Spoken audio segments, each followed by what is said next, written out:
Halo teman-teman, selamat pagi dan salam sejahtera untuk kita semuanya. Teman-teman bagaimana kabarnya? Saya harap baik-baik saja ya. Senang sekali perkenalkan nama saya Listra Septiana Silalahi yang akan memandu podcast kita kali ini. Diskusi kita kali ini adalah tentang pendidikan di era new normal. Apa itu new normal? Mungkin banyak lagi di antara kita yang belum tahu apa itu new normal. New normal adalah kebijakan yang diusung oleh pemerintah pusat dalam menyelamatkan perekonomian bangsa yang berimbas pada semua sektor kegiatan yang salah satunya adalah sektor pendidikan. Nah, pembahasan yang cukup menarik bukan? Kali ini saya akan membahasnya dengan dua teman saya sebagai narasumber kita pada hari ini, yaitu Cindy Borusembiring dan Priscilla Borusurbakti. Halo semuanya, perkenalkan nama saya Suma Priscilla Borusurbakti. Dan hari ini saya akan menjadi narasumber dari podcast tentang pendidikan di era new normal. Apa kabar kalian semua? Semoga kita selalu dilindungi dan selalu diberi kesehatannya. Halo, nama saya Cindy Analisa. Senang sekali bisa menjadi narasumber dalam podcast ini ya.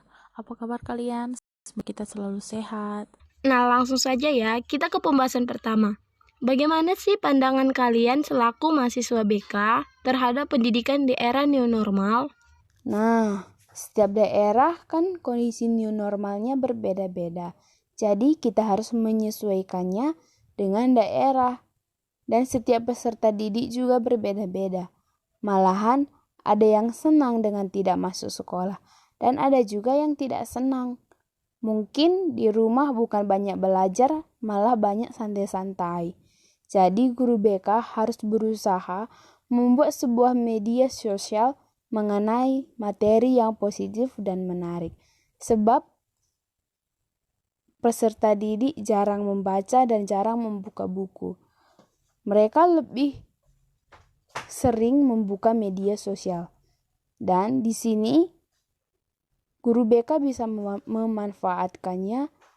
Misalnya guru BK dapat membuat video yang unik, singkat, dan dapat dipahami oleh peserta didik. Nah, kalau pendapat dari Cindy bagaimana? Oke, sebelum kita bahas tentang pendidikan new normal itu, kita singgung sedikit nih tentang new normal. Kalau menurut saya, new normal itu adalah skenario untuk mempercepat penanganan COVID-19 dalam aspek kesehatan dan sosial ekonomi. Nah, kalau new normal diterapkan di dalam dunia pendidikan, tentunya harus dengan persiapan yang matang ya kan? Karena tugas kita juga akan semakin berat untuk menerapkannya secara maksimal. Peserta didik kan memiliki tingkatan. Kita buat contoh ya, bagi SD. Kalau di SD kan peserta didiknya masih sulit untuk memahami new normal ini.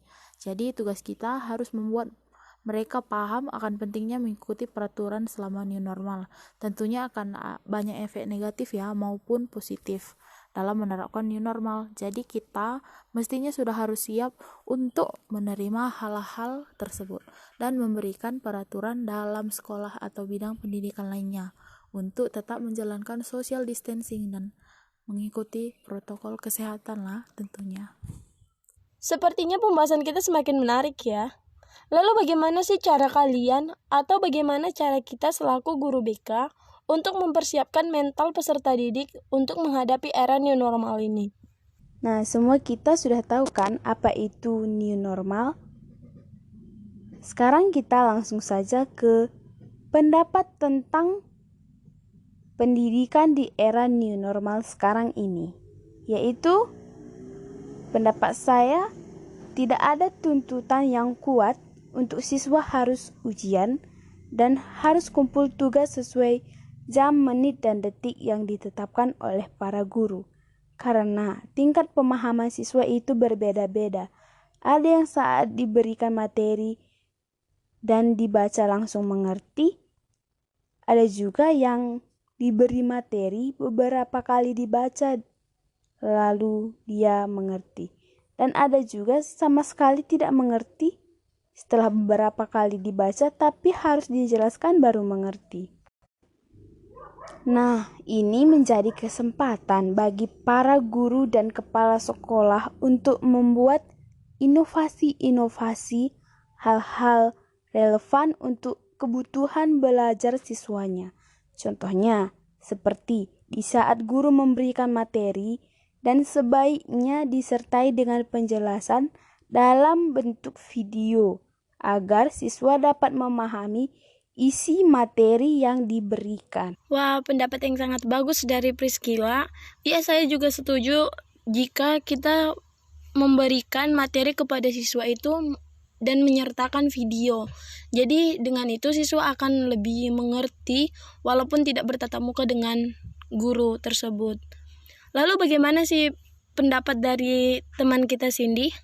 Nah, kembali lagi nih ke pernyataan saya sebelumnya. Peserta didik itu kan SD, SMP, SMA, atau masih ada dalam jenjang yang lebih tinggi. Jadi, untuk setiap tingkatannya pasti berbeda-beda juga kan pemahamannya. Jadi, tugas guru BK itu memahami dulu bagaimana kesiapan mental masing-masing peserta didik. Boleh juga memberikan pengertian yang betul-betul jelas supaya peserta didik itu mudah paham. Baiklah, dari 2 pertanyaan yang telah saya ajukan kepada narasumber kita, sekarang kita dapat mengetahui bagaimana kondisi dan tanggapan mereka tentang pendidikan di era new normal ini. Kiranya pembahasan kita kali ini bermanfaat buat kita semua, dan terima kasih kepada teman-teman yang telah mau mendengarkan podcast ini, dan terutama kepada narasumber kita yang telah meluangkan waktu.